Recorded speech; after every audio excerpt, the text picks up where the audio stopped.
ازيكم عاملين ايه؟ يا رب تكونوا كويسين. النهارده هنتكلم عن اغرب حالات الخطف.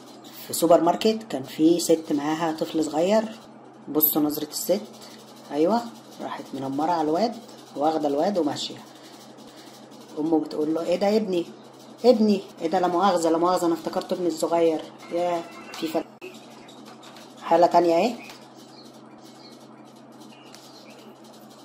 عربية وقفت وبيسألوا الطفل تعالى يا حبيبي، هوب اركب يا دنايا.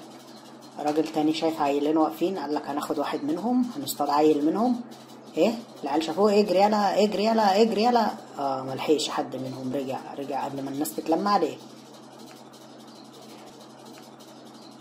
وده داخل سوبر ماركت عادي. ايه يا حبيبتي عامله ايه؟ ازيك؟ اخبارك؟ تعالي هجيب لك حاجه حلوه، هجيب لك حاجه حلوه. باي البنت. طفل تاني نزل قاعد بيلعب، قال لك ناخده، تعالى يا حبيبي.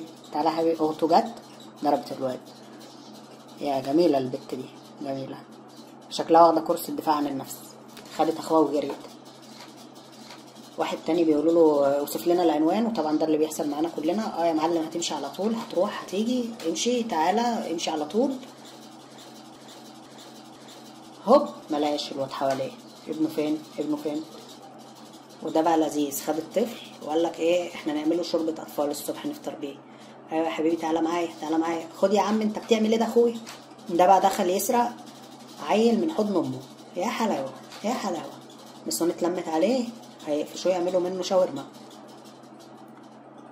الطفل ماشي عادي خالص في الشارع وهوب اتخطف في لحظه عين. ودول بالموتوسيكل. عيل تاني تعالى يا حبيبي تعالى هنوديك المراجيح. اصحابه واقفين، خد اتخطف الواد خلاص. ودول بالموتوسيكل برضه نفس الحوار اللي فات. تعالى يا حبيبي تعالى هنوديك المراجيح، خدوها المراجيح. نفس الحوار، تعالى يا حبيبي هوديك تلعب، تعالى ما تخافش، تعالى ده في حاجات حلوة، اركب. خدوا في العربية وباي باي الواد.